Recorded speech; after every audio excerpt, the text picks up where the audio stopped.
That's a wrap for the regular season in college football, everybody.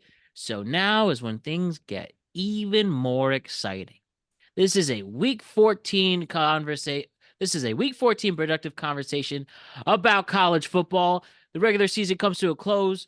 We're heading into the conference championship weekend. So let's talk about the significant games.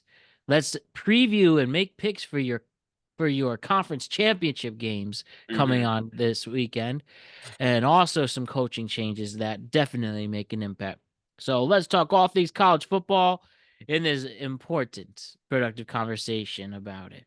It's me and Ryan discussing it all. Ryan Page, hello. How's it going? How's it going? Uh this is an interesting championships. We're going to talk about them, but I wasn't expecting most of these, to be honest with you. Neither do Certainly I. not, Neither did certainly I. not at the beginning of the season, and even more recently. There was, we'll get into it, but this is an interesting time, and the playoffs are going to look, well, interesting to say the least. Perfect. What? Perfect leg. What? Perfect leeway, Ryan. Awesome stuff there. So just want to remind you before we do discuss the conference championship games, what got us here, what to expect as we hit the final month of college football. I just Mhm. want to remind you to like and subscribe to the Productive Conversations podcast on all podcasting platforms and YouTube. And don't forget to check out exclusive content regarding the show across all social media platforms. We're on Instagram at Productive Conversations Podcast, X at Twitter at Prod Pod. We're on TikTok at Productive Conversations and Facebook at Productive Conversations. Also TikTok at Prod Pod. Mhm. So lots to do, lots to get into. Back after our vacation from Thanksgiving. Hopefully everyone had a good Thanksgiving. So back Mhm. here on this late Sunday, early Monday, a week 14 recap of the college football season. We also have a week 13 recap of the NFL season available now on all podcasting platforms and YouTube. Tuesday back with the tweet cap to discuss what was trending over Thanksgiving weekend. Also in the middle of the week, there's a UFC 322 Mhm. happening this Saturday. So Jose and Dolo will be back for that. That will be released on Wednesday. And then another tweet cap on Friday to discuss what's about to be trending in the week ahead. So lots to do, lots to get into. We are in the holiday season.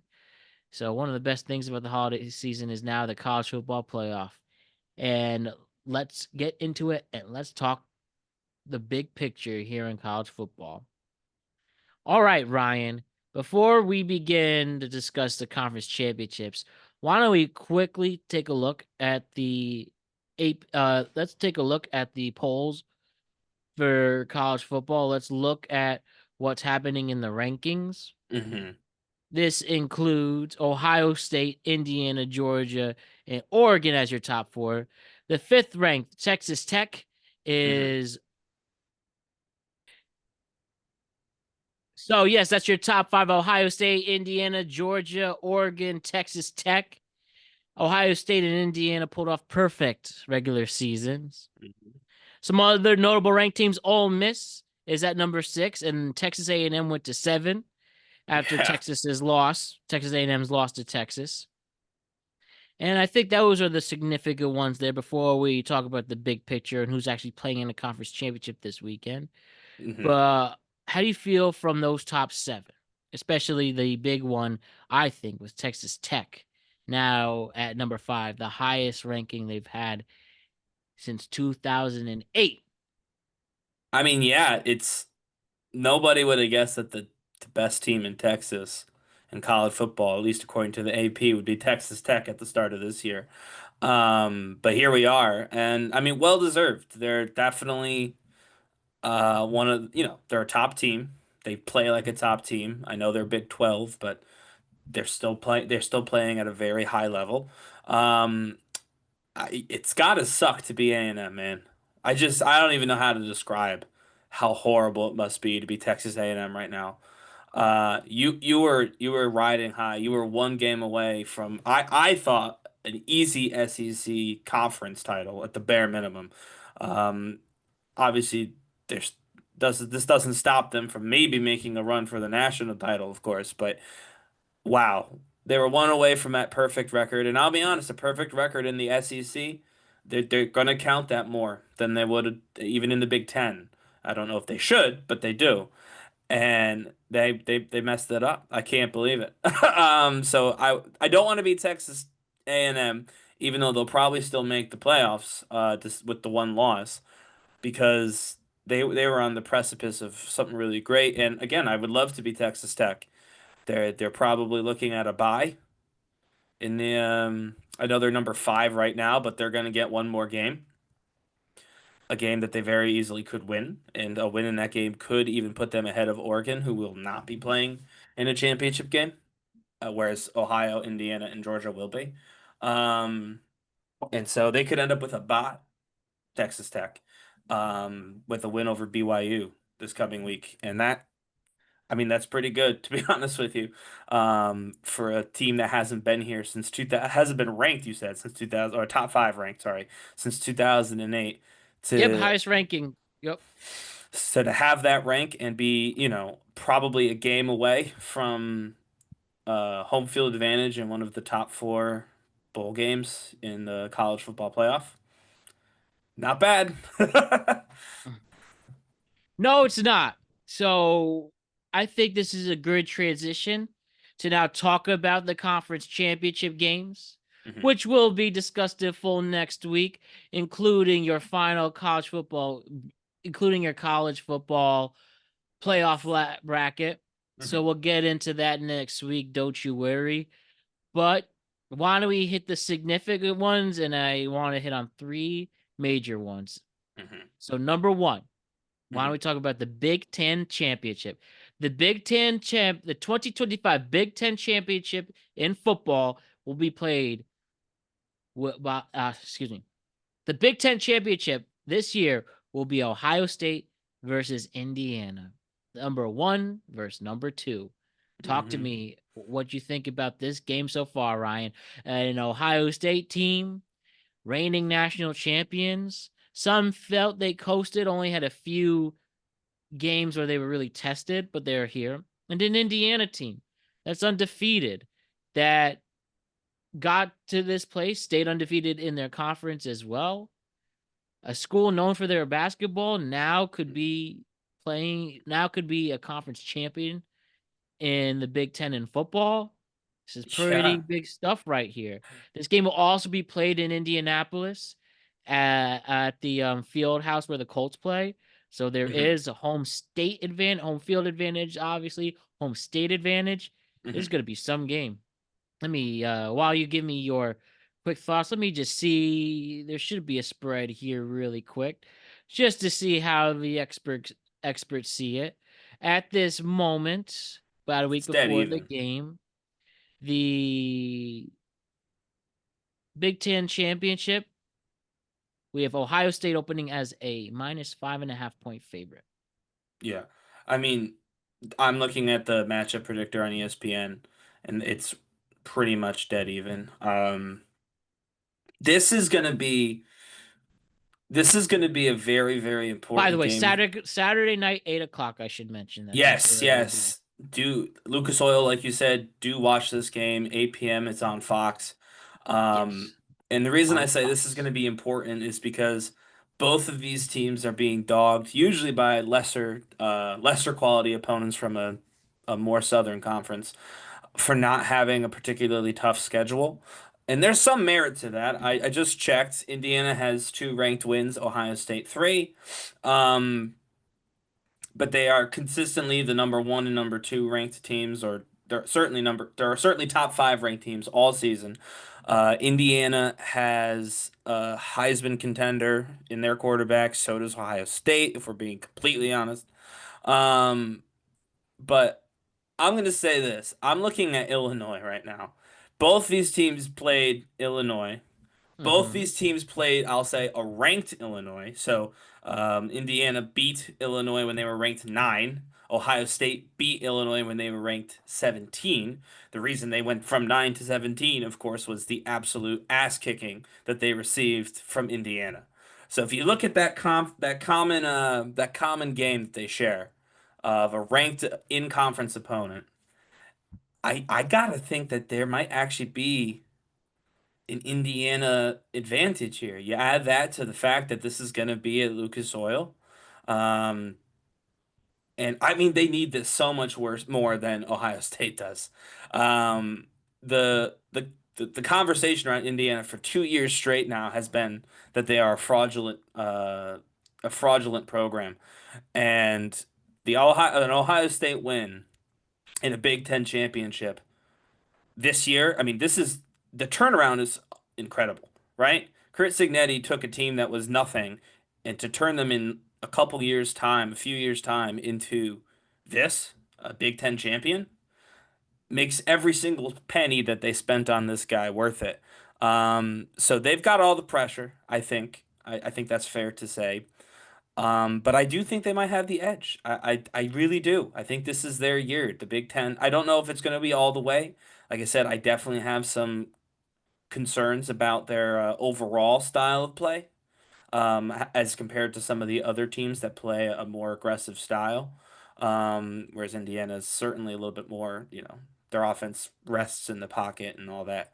But yeah, I think this is their game. I'm excited for it, and I'm very excited for the idea of the Big Ten getting a new big dog that isn't Ohio State, who has pretty consistently been the best team in the Big Ten for a very long time.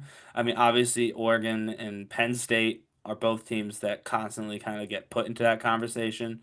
Michigan, too, used to be one of those teams, but away in the Big Ten, minus Ohio State, who has consistently managed to keep relevant, even as the teams around them every year start to change a little bit. Um, and yeah, so this will be cool to see a new Big Ten champion. As much as I'm sure the Ohio State fans want the repeat back to, or they didn't win the Big Ten championship last year, but um, want to see them win the Big Ten championship on a way to a repeat. I actually think we're gonna stick with Ohio State on this one. I hear you Okay. make a good points. You really do. I just think this team is. I think this team is way more balanced. I think their Mhm. offense is pretty efficient. I think they'll Mhm. be able to protect the quarterback too and just insane. And if this really is going to wind up being a Heisman battle between Sayin and Mendoza. Mendoza, I've always felt Sayin was the better I think now Sayin looks like he's going to be the better quarterback. Mendoza, I think, is bit overrated, stays in the pocket, I is agree. an old style play. But I just think it's also the defensive edge Ohio State's going to give. Um, while I do think I think they'll be able to win by a touchdown. It'll be a lot closer than you think. I wouldn't be surprised if Indiana could pull off this upset. But I just think the more experienced team and the team ready trying to win a repeat as a champion, I think they're going to have the edge. But I do think you make great points there.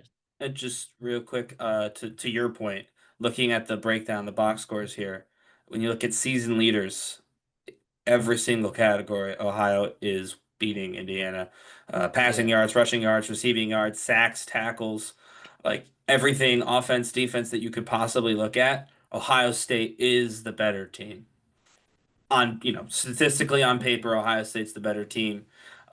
It's just a It's matter if they could close. catch them on a Yeah, bad day. exactly. It's Or close. Yeah. So like it's to use an example, right? If they can force turnovers, I think that'll mhm. make the difference. For instance, we saw the Panthers and the Rams play today, where the Rams were upset by the Panthers, Yeah. and they made a comeback. But ultimately, Matthew Stafford threw two interceptions out of a fumble. One of those was a pick six. I think that's the way Indiana would have to defeat Ohio hmm State. They They need to they win a have to takeaway battle. capitalize on errors, and I mean it can be done. And Indiana's a great football team, so I wouldn't doubt their And this ability is to do this it. is But up to Signetti once and for all to put up a show because he's talked a lot of smack throughout the he year, really he really has. and he can This win is it big for and him. if he could pull this off, kudos to him. Yeah. Gonna be fun.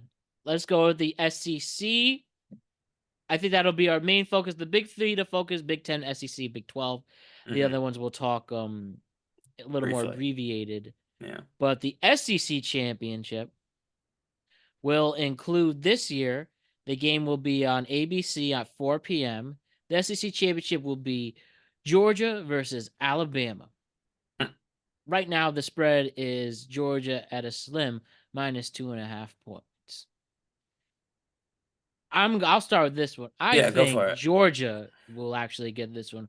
We saw Alabama almost blow it against Auburn. Yeah, They've they did. I think Georgia's been the most consistent. They've beaten a lot of close teams. They've been able to get the edge on a lot of close games in the SEC, especially the Ole Miss game. I think that's one that matters the most. I think Hmm. Stockton's been improving as the weeks gone by as well. And I think Alabama, we've seen them have their struggles this season. Yeah. I do obviously if A&M didn't lose, they would be in the spot. Remember, Alabama is ranked 10th in the nation compared to what it could be. So I think Georgia will be able to get this win and Hmm. win comfortably. I would take the points there. So I mean, this is just from ESPN. Their spread is interesting. Their spread is actually plus 2.5 Alabama, which is interesting that they're going with Alabama at the plus and Georgia at the minus at 2.5. Because then it says on the matchup predictor they predict Alabama. So that those feel contradictory. But anyway, um, first this is just a normal gripe. What kind of half-ass backward way does the SEC determine the championship game? There are two teams with a better record than Ask Alabama. Paul Feinbaum. Whatever, I don't give a shit. But there's two teams with a better record than Alabama who are not playing for the SEC title this next coming week, and that doesn't make a lick of sense. I did look Especially it up. compared to conference records too. That's what I'm saying. I did look it up, and like there was a thing. It's like who beat who and who beat who where and at what point in time and who had a common this and there was a formula there. But shocking nobody, the SEC added a lot of math they don't know how to do to make their their favorite teams be the ones in the championship game. Anyway, that being said, Alabama is a good team. I don't think that this game is going to be um, pardon the pun, a dog walk for Georgia. Ty Simpson is very clearly on his own warpath for that Heisman. Mm. Um, and this is a team that was counted out early, frankly, prematurely. That's a fair statement. This podcast, you can listen to it. You should go back and listen to it. We were among the people who were calling this team into question. We were among the people who were saying that Kalen DeBoer could find himself in a really tough situation going into his third and maybe last year coaching the team. Not this year, this is the second year, but the next year.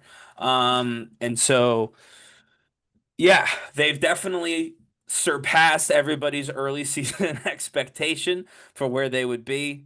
Um, I do think they might be something of the Cinderella story. And so for the narrative, I would almost love to see Alabama at number 10 come in and really shake things up by winning that automatic bid into the playoffs. Especially because number 10 is really close to the bottom of the barrel here. Like in terms of playoffs, I say bottom of the barrel. Obviously, a top 12 team is a top 12 team. But it's the people at 12, 11, 10 who kind of get bumped around a lot for, this, that, or the other person. So by the committee's rules. So to have them lock their spot in, even though they're number 10, that would just put everything into chaos. Which was great. But I do agree with you. I think if I was actually putting my own money on this, like or you know what I mean? Like if someone said, get this right or else, I would pick the Bulldogs. They're a better team overall, I think. Ty Simpson's great. Might be one of the better quarterbacks in this class. I certainly hope he ends up in the draft because I'd prefer him over Mendoza as a Jets fan.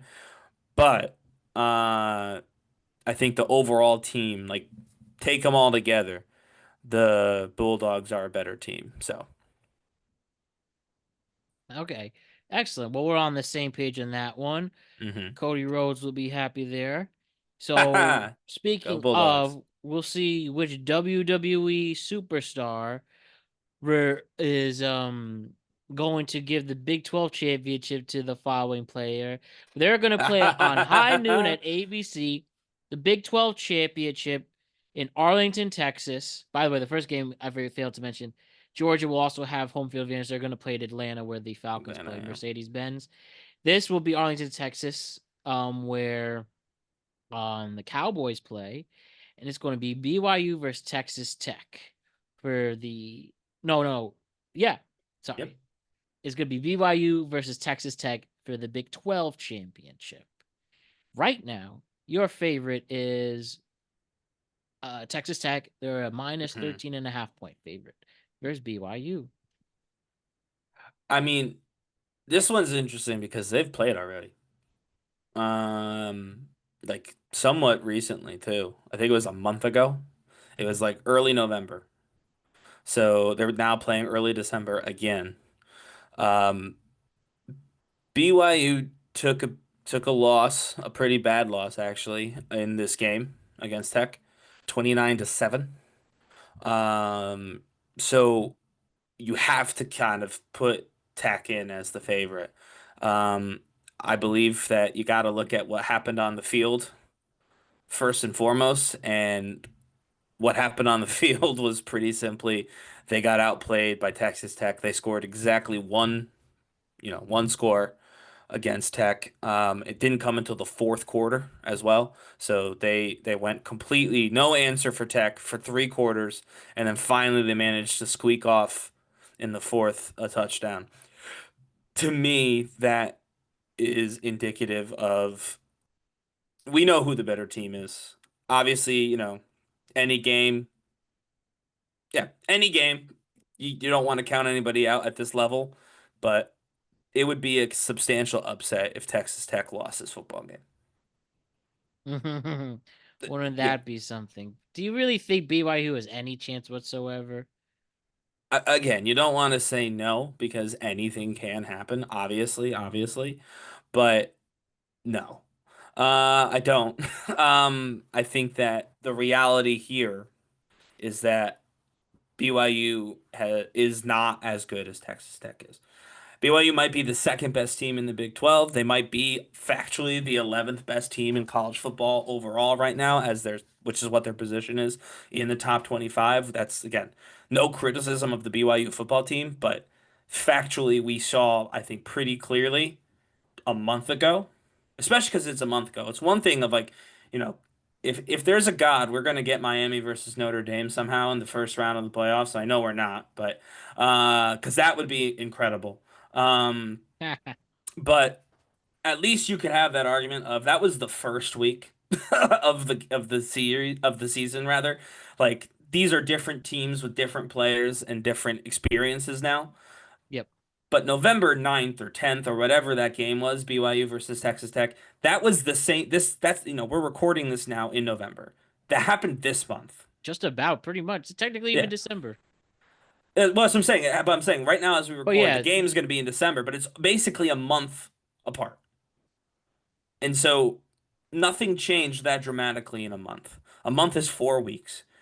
Texas Tech did not get substantially worse in 4 weeks. BYU did not get substantially better in 4 weeks. We have seen this game. We've seen it recently. This game is very clearly going to go to Texas Tech unless something crazy happens. Now, I do feel bad because that means BYU is probably out of the playoffs entirely hmm because they're at number 11. But I do think that that's the case. Obviously, BYU with an upset, they're playing for the playoff right now. If they win this game, they're in the playoffs. If they lose it, they're out. I think that's true. I think they know that. So they're certainly not going to play. They're not going to be timid. You know what I mean? They're not going to say, better not risk it whereas a team like Indiana and Ohio State, you don't want to lose a star player in the Big Ten championship because that could hurt your ability to go for a national championship run literally the week after or 2 weeks after, whatever it is. So I will say that I do think there's no harm. BYU is going to play their heart out. So never say never, but yeah, I don't think they have a shot. it's okay. We all need reality checks sometimes. Yeah. So just quickly for the other conference championships, Hmm. a note. We have the ACC championship, Virginia and Duke playing each other. Wouldn't it be funny? 7-5 Duke makes it to the college football playoff. Um, the MAC championship includes Western Michigan and Miami of Ohio. Um, we also got Sunbelt, Troy, and JMU. Hmm. Kennesaw State and Jacksonville State, the Conference USA Championship. North Texas versus Tulane at the AAC Championship. And to name a few, which maybe we'll see ultimately. Remember, you win these games, you will be able to secure your spot with the exception of some group 5 play. But out of anything I just mentioned here, is there anything that catches your eye you're particularly interested in? Similar, partly because of where I live, obviously, I have to be somewhat partial to Virginia. But also, I will say that, like the game we just described, meaning the Big 12 game, Virginia has beaten Duke before. Uh, Virginia 10-2, Duke 7-5. Mm-hmm. Obviously, if Duke manages to pull off an upset win, they get an automatic in to, although that's actually not true, which we'll discuss in a second. But they're very likely to get it in to the college football playoff at 7-5, which is crazy. I don't anticipate that happening though. But what you did mention that was interesting is that right now, James Madison, North Texas, and Tulane are all ranked 19, 20, and 21 respectively. And so that means these are not, yes, they're obviously Group 5 teams, but they're ranked Group 5 teams, and two of them are in the top 20. Um, there is honestly a world if Duke does pull off a major upset. There's a world where JMU and Tulane both make the playoff, and no one from the ACC makes it in because Duke is unranked right now. And I'm just looking here to see, and my guess is what's it called? Not my guess. My belief is secure in this. They received zero votes. They received no votes in the AP poll. Nobody selected Duke to be in the top 25 teams in college football. And I don't believe that if Duke wins, they're just going to, hot shot them onto the list. I think, genuinely speaking, Tulane and North Texas, one of those teams is going to be the champion, a Group 5 champion. And I think that in the reality is James Madison is going to beat Troy. Obviously, Troy could win, and that changes these things. But I wouldn't be surprised to see JMU and Tulane both as champions, both ranked. And if Virginia f's this up and loses to Duke, I don't believe they're going to hotshot Duke to the 19th position or 18th position. They'd have to put Duke where they have Michigan right now. They're not going to do that. So Duke will hmm be out anyway, and it'll be JMU and Tulane in the playoff, which is a crazy story to have in the second year two Group 5 make the playoff. Like that's unheard of. Also, I don't understand how the ACC does their playoff or their conference title selection. I have to assume it's very similar to how the SEC does it when it has to be hmm based on who beat who and who beat who when by how much. I think that everyone who doesn't do the split the conference in half like the Sun Belt does should just like keep it real simple and look at the top two teams. And obviously, if there's a tie in either of those positions, then you do tiebreakers like common opponents or whatever. Yeah. But like, it's crazy the idea that Duke is going to be in a game that like at current Miami's not going to be in, right? I mean, what's it called? Obviously Virginia is, but there's Georgia Tech. Fairness, they've kind of fallen apart a little bit, but still, like there are a lot of teams in the ACC, Louisville, who had great seasons, who are not in this, who are not in this game, and Duke is, and Duke has not had a great season. They have had an okay season at best. Well, that's just how it crumbles, honestly. Yeah.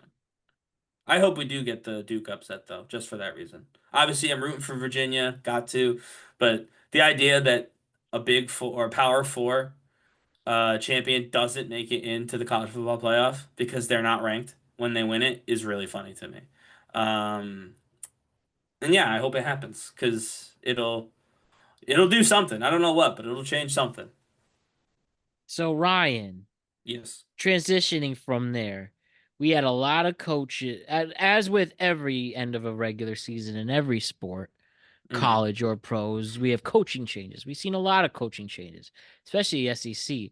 Alex Golish is going to Auburn, Ryan Silverfield to Arkansas. Hmm. Florida has Hmm. John Summerall.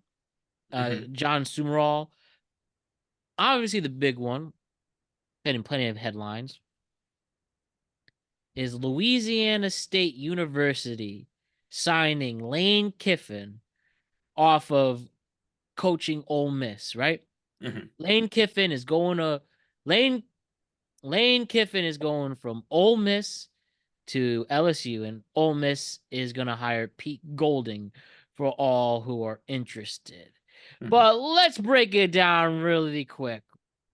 Ba ba ba ba. So, excuse me.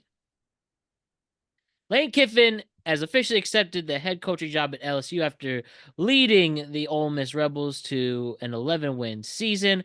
After a lot of praying specifically, he's decided to go to LSU.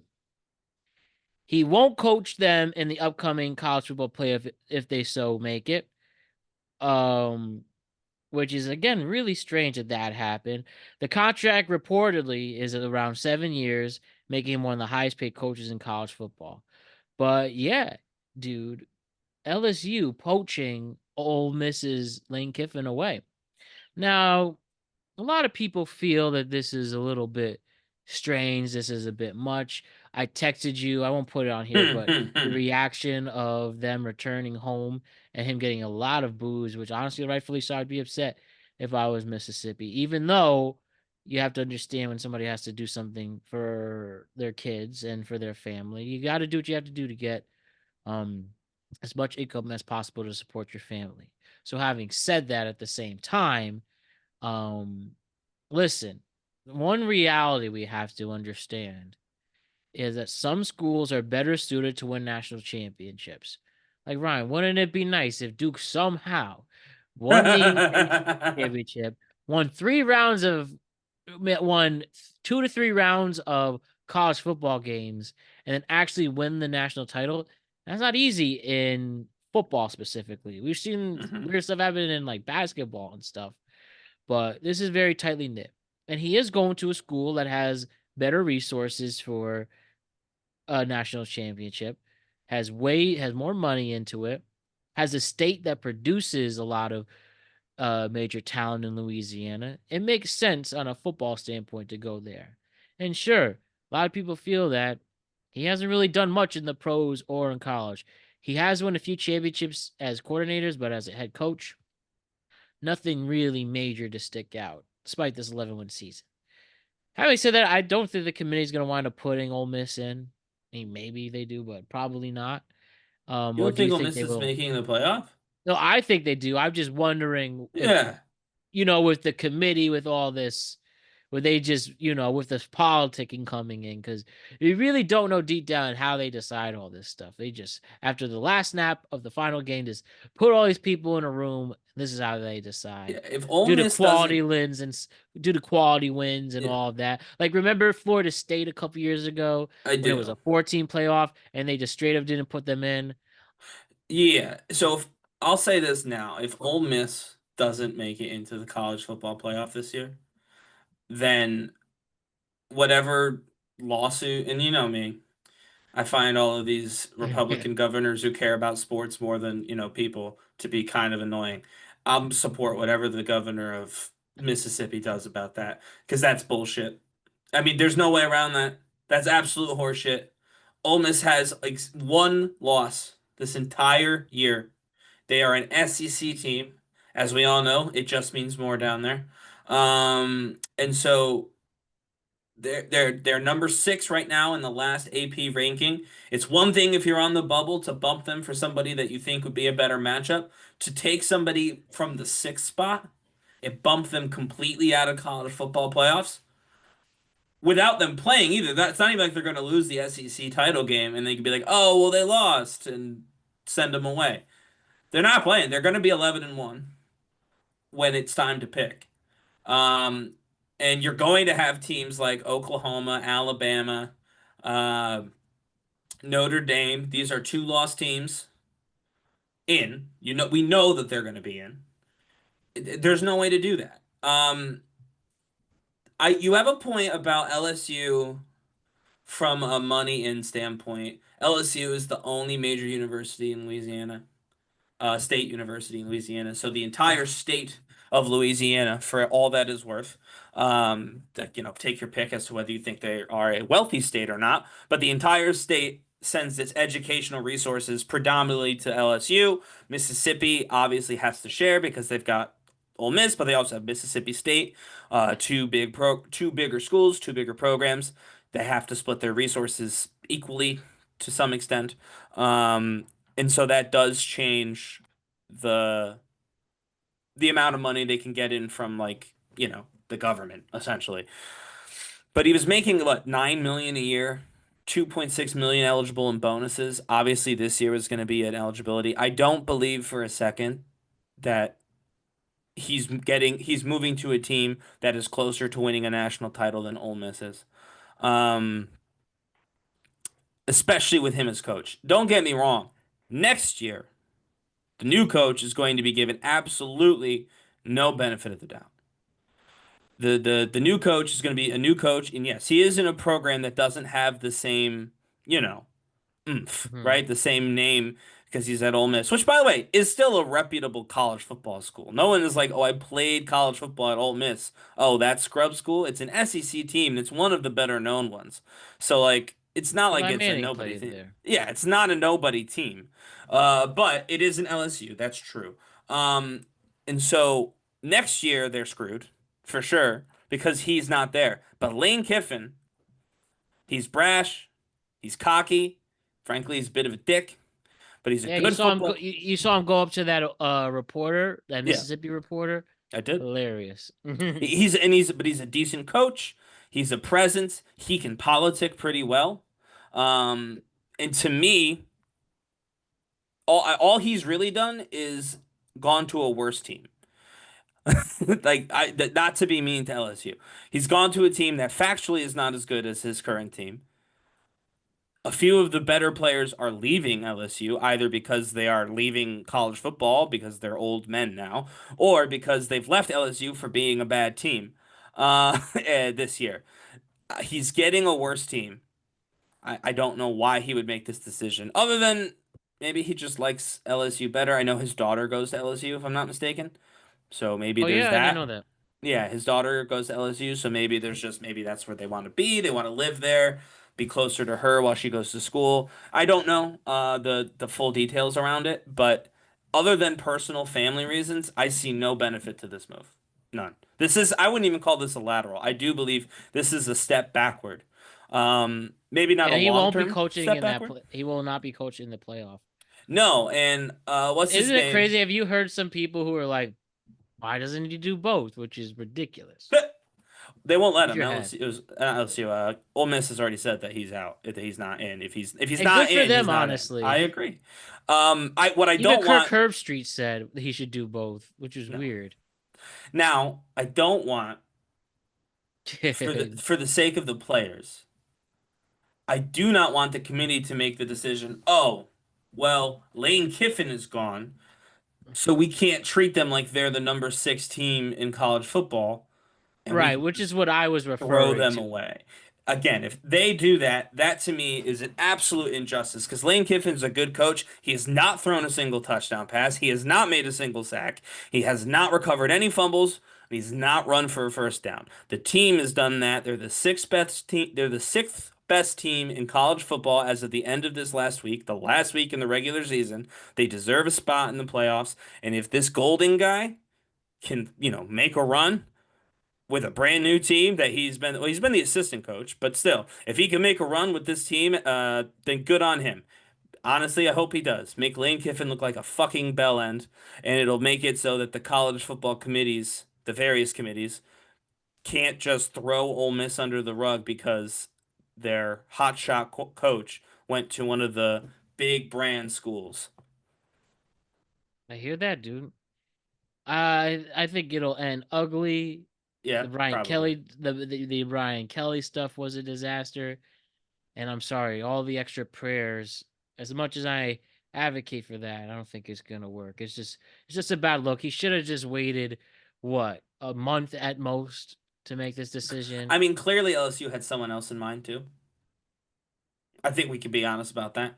Um, They could have had the leverage, but that's just, I guess, dark politicking there. well, to And if he me, was like, "Well, if you like me more, then yeah, that's you'll what I'm wait for saying. me." That's what I would say is I don't need, and that's my point is he didn't need LSU. He doesn't need the LSU job other than again if there's a personal family reason that he's willing to blow up all of his current work for, then fine. I get it. But if there is no personal family reason, he did not need this job. It is a lateral move at best. And if they said, well, we have other people interested, and he goes, that's fine. You can have other people interested. I'll go ahead and win a national championship, and we'll see you next year when I beat you on my way to my next national championship. Like, this is not rocket science. They need him. He does not need them. There you go, dude. All right. Why don't we quickly hit on, I think, the three significant games over the weekend? Mhm. Obviously, we have the big Ohio State and Michigan game The that game. took place on a Saturday. The Buckeyes beat Michigan by a score of 27-9 in Ann Arbor. It was a Yeah. dominant performance by Ohio State. Freshman quarterback Julian Sayin finished with 233 passing yards and 3 touchdown passes. On the ground, they had their back Bo Jackson, who rushed for 117 yards, um, and they had a total of 186 rushing yards in total.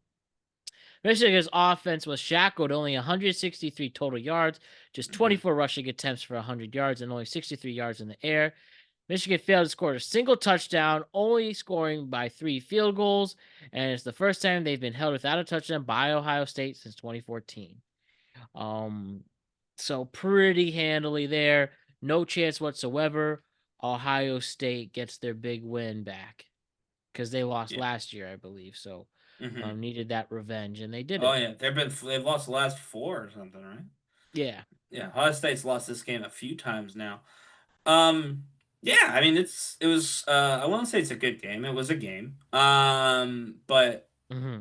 it was definitely an energized game, snow game, which is kind of cool. Um, not that either one of those teams is against that, but yeah, I mean, you talked about Julian saying, is there, how often does a freshman get to be a Heisman frontrunner? Probably not that often, right? Not too much, but who was the last one? There was one just recently, but I can't think of the top of my head. But no, Yeah, so that's kind of interesting because he's definitely one of the front runners. I mean, good for him, the last one obviously. was Johnny Manziel That worked and well then. Jameis Winston, back to back in 2012 and 13. Well, there you Those are the go. only two. Great, great, great footsteps to follow into for Mr. Saiyan. But I Hmm. digress. I do think though that but yeah, I mean it he controlled that game. The whole team is just so good. Like, and Michigan is not as good as people wanted them to be. I know we were kind of hopeful that Michigan might have a fun season, and they didn't really. Their freshman quarterback needs a little more work, and and all that. But yeah, to me anyway, it's um, it's really it was a fine game. It just felt kind of like this was what was always going to happen. And I know that at certain points in the game, it maybe looked like Michigan had a chance, but not really. I don't know. This just felt like exactly what we expected it to be, which was Ohio State systematically beating an opponent, a ranked opponent, but a low-ranked opponent, um, on their which way is to championship. which is why I also think why I support. I think they could pull off the Big Ten Hmm. with that, and they've just been in a better team ever since I lost to Michigan Hmm. last year, which they haven't lost since as a Which is program. an So absolutely insane stat, by the way. They lost to Michigan and haven't lost since. Like, In 2024, yeah. yeah. Like what the how do you even I don't even know. Like that's crazy to me. And there's a chance they don't lose in any of the postseason games either, right? I mean, they've got to be one of the favorites to win the national championship this year, which means they'll be going into next season having not lost since November of 2024. They're going to play a football game in 2026 having not lost since 2024. That's just a crazy amount of time to think about, to be honest with you. What a run they're making on, man. What a run. So Ryan, I don't know, could this be the last time that we talk about Arch Manning? Um Like ever? but for this season, but Oh yeah, yeah. probably not. But he did make a big impact, and he killed Texas A&M chances for winning the SEC. But the University of Texas upset Texas A&M by a score of 27-17, handing the Aggies their first loss of the season and knocking them out of SEC championship contention. The game was largely decided in the second half when Texas took over after trailing 10-3 at half. Key performances include the Longhorn running back Quintuvion Wisner, who had a breakout game of 155 yards, giving Texas a much needed boost on the ground. On offense, Texas's Arch Manning helped close it out. He threw a touchdown and capped the game with a critical rushing touchdown late in the fourth quarter. That's what was funny when his the announcer was like, "He's just like his grandpa." Yeah. A&M's offense sputtered in the second half with two late interceptions by Marcel Reed deep in Texas territory were Hmm. especially damaging.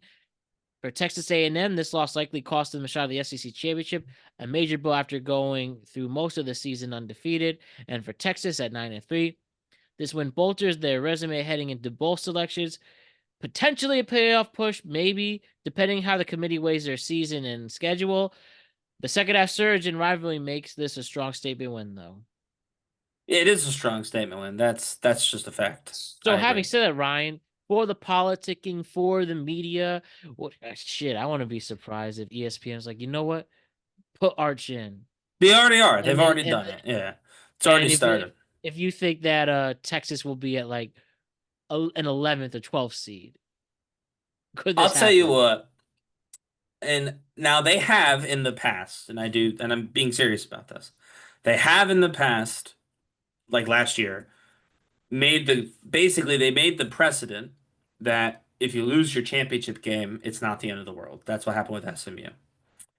Mm-hmm. But that was one time, and there was no one named Manning on any of the other teams. So, um, I could see a world specifically where, because it can't just be when BYU loses. BYU is already out. Even if they, you know what I mean? Like BYU is already not going to be a playoff team. I could see a world where if Alabama does not beat Georgia, they send Alabama to the netherworld and throw Texas in at 10 or 11. Yeah. I could absolutely see that world where they penalize Alabama for a loss. Now, don't get me wrong, Alabama is also their golden child. That's a really tough decision, but there's no one else they can punish realistically. I mean, because, yeah, Notre Dame, they're not going to kick Notre Dame out. Oklahoma's the 8 seed. Again, I guess if they kick Ole Miss out for not having the same coach that they had a week ago, then maybe that opens up a spot. But it's just so tricky to find the opening. You know what I mean? Where is the opening? Five of the 12 are going to go to champions. Texas is not going to be a champion. That's just a fact. So that means they have to make the rest of the picks count. And there's just so little room, especially because most of those picks are SEC teams with a better record than them.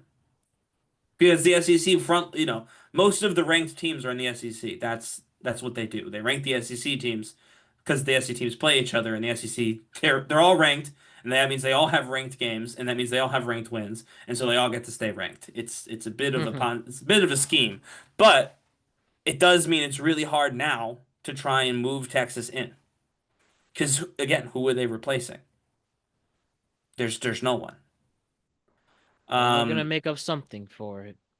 They're gonna well, come up no, with I'm just something. about like factually there's nobody other than another SEC team. And the closest one they could get rid of is Alabama, but Alabama might even be their conference champion. And then the next one is the currently number 8 Oklahoma, who they did beat. I will say Texas beat Oklahoma. Oklahoma did not have their quarterback, but they did lose to Texas. So maybe Oklahoma gets slotted out, but it's gonna that would be some creative accounting to move Oklahoma out of the playoff in a meaningful way to put Texas in. Get ready, Ryan. Get ready is all I We'll can see. say. Hmm. And so the final game we want to get into the Iron Bowl this year of Alabama and Auburn. So let's look at it really quick. Alabama won the Iron Bowl by a score of 27-20 over Auburn. Hmm. Alabama's quarterback Ty Simpson threw 3 touchdown passes, including the game winner to Isaiah Horton, helping the Tide hold on despite blowing a 17-point lead earlier in the game.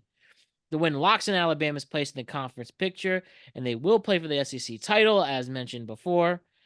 And we'll see where that all unfolds against Georgia. Alabama salvages the season with the win in one of their most important rivalry games. Auburn's season ends on a disappointing note, and they're getting a new coach, so hopefully they start a new era there. I mean, yeah, though, all seriousness, like Alabama guys, how did you let Auburn get within 1 touchdown? That's crazy. Play it too conservatively, and not taking any risks towards the end. I And to some guess, bad but like, decisions. And some bad turnover decisions too. but it's just like Auburn got more yards. They did better with the first downs. They did they did the same with the third down conversions and the fourth down conversions. Just Auburn, and they're not a good team. Like I'm not sitting here saying, "Oh, Auburn's a good team." It shouldn't have been close. And the fact that it was is kind of just is concerning. I remember I texted you. I thought that there's going to be an issue because of Vanderbilt. They college football, by the way, the voters fixed that by actually moving Vanderbilt down 1 spot for some reason Despite them straight up winning. after them beating a ranked division rival in Tennessee. But anyway, I digress. Um, uh, Quite handedly, by the way, beating Tennessee, and so that's insane. You almost lost to Auburn, and they sent them all the way up now to number 10. I guess they were at number 10 before, but they pretty much locked them in. Anyway, not the point. The point is this was a close game when it should not have been a close game. So anyone who's looking for that for any little extra why Georgia might win sort of, backup knowledge, let that be it. You struggle against Auburn. Now Georgia struggled against Georgia Tech, which is also not a good team. Or that's not true. Georgia Tech's ranked. But and I guess that's the difference. Georgia Tech is at least ranked. But yeah, no, that game was too close. And I would say that doesn't bode well for Alabama's long-term success in the postseason.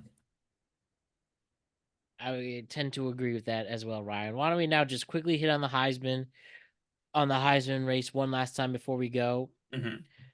So just want to let you know, Monday the 8th of December is when the Heisman finalists will be announced. Yeah. So likely that tweet cap on the 9th will save a segment for that. Yeah. But as the regular season comes to a close, we're talking about our final, who's going to be a finalist for the Heisman. Usually they end with 3. So the ones that are there based on odds, the top 4: Diego Pavia from Vanderbilt, the quarterback, at plus 550. Jeremiah Love, the running back from Notre Dame, 1,300 rushing yards, plus 400. Julian Sayin at Ohio State at plus 200. And Fernando Mendoza at minus 110. And the conference championships do take effect into here. Hmm. So those final games do matter. The only ones playing will be, ironically, Mendoza versus Sayin for the Big Ten championship, Ohio State and Indiana. But if we break those two down, Ryan, once and for Hmm. all, who do you think can be a finalist? Maybe if you want to give your prediction now, or wait until next Tuesday to make a prediction when it's time to. What do you Yeah, have to I say? I won't make my full like prediction as to who's gonna win the Heisman now. But I will say this: one, I don't think we see Mendoza and Sayin in the final three. I think that the game against one another is going to knock one of them out of the top three. Um, I also think we can't ignore Ty Simpson from Alabama. A win over Georgia is going to absolutely make him a contender for one of those finalist spots. Hmm. And Jeremiah Love at Notre Dame is probably also a really solid pick in terms of who might be a Heisman. I think the only person who I think might be genuinely locked in is either Fernando Mendoza or Julian Sayin, based on whoever wins that football game. I think everybody else is up in That's the really air. exciting. 8 o'clock Yeah. Saturday night, Fox. I would love to see, I will say who I would like to see in the final three. We'll see what happens on Saturday, right? Um, it'd be cool if we got Mendoza, Love, and Pavia. I think that would be an interesting group of people. They're all three very different players from three very different schools. But I would not be surprised if we found Ty Simpson in there somewhere, replacing one of those two, or even again Julian Sayin replacing Mendoza if Ohio State makes Indiana look like, Pop Warner team, which might happen. I don't think so, but it might. Oh man, we'll have to wait. I too will wait and reserve till when the final selection is made. But yeah, I think it's all the Big Ten championship this year will decide who will win the Heisman Trophy. I Nobody think so. really strongly sticks out. I even think Travis Hunter last year, it wasn't that much of a surprise, despite being on a bad team. He was great the whole way through on both sides of the ball. And other years prior, Wait, he played on both sides of the ball. That was pretty much what did it. I mean, I don't want to be down. I obviously people who watched us last year know I didn't think he should have won the Heisman last year. But yeah, he played on both sides of the ball. That's a very clear narrative, I guess, right? You know what I mean? Like that's you can follow that. Heisman, by the way, is really not about anything. I don't mean that's not to say it's not important. It's very important. But there's no one thing that makes you the Heisman winner. Like they say there is, but there isn't. It's just kind of a thing that you exude this Heisman energy. And that's why people make these Heisman runs. They try to make these signature moments. You saw it in that Vanderbilt game. Diego Pavia was playing like a one-man machine because he was trying to make Heisman moments because he's trying to win the Heisman Award. And there is no specific, oh, you must do this, you must do that to win the Heisman. Um, Fernando Mendoza has the best Heisman story of the people currently on there. He left Cal to come to Indiana, which is a big move. He's on Cignetti's team, this team that has gone from zero to hero, is one game away from a Big Ten championship. If they win that championship, he's the clear front runner, clear favorite. He's probably going to win the Heisman, and it's just about who's going to be with him on the day that they award it to him. If he doesn't win it, exactly. it gets very, very, very interesting. I hope so. In recent times, people have been almost sure things. I talk about like Joe Burrow in Hmm. 19 or Baker Mayfield Hmm. and even Lamar Jackson or Derrick Henry especially. Just some examples, Hmm. but we'll ultimately see. But if you want to be in that sure thing, win on Saturday night. Yeah, if you're playing for one of those four teams, well, Gunnar Stockton, I guess he's in there too. But anyway, if you're on one of those four teams, you want to win. You want to win the championship this coming weekend. Exactly. Well, with that, Ryan, they can wrap it up. Big show next week with a reaction to all the conference championship games and a likely reaction to the final bracket for the college football playoff. Hmm. Don't forget to see our week 13 recap of the NFL season. That's available on all podcasting platforms and YouTube. That's right. Check us out on Tuesday and Friday for tweet caps as we talk about what's trending in our world. And UFC 322 preview available at the middle part of this week as well. So great work, Ryan. And 1 month to go in this whole year of ours. Let's make the most of it and enjoy some college football along the way. Sounds good. See you later, Ryan. See ya.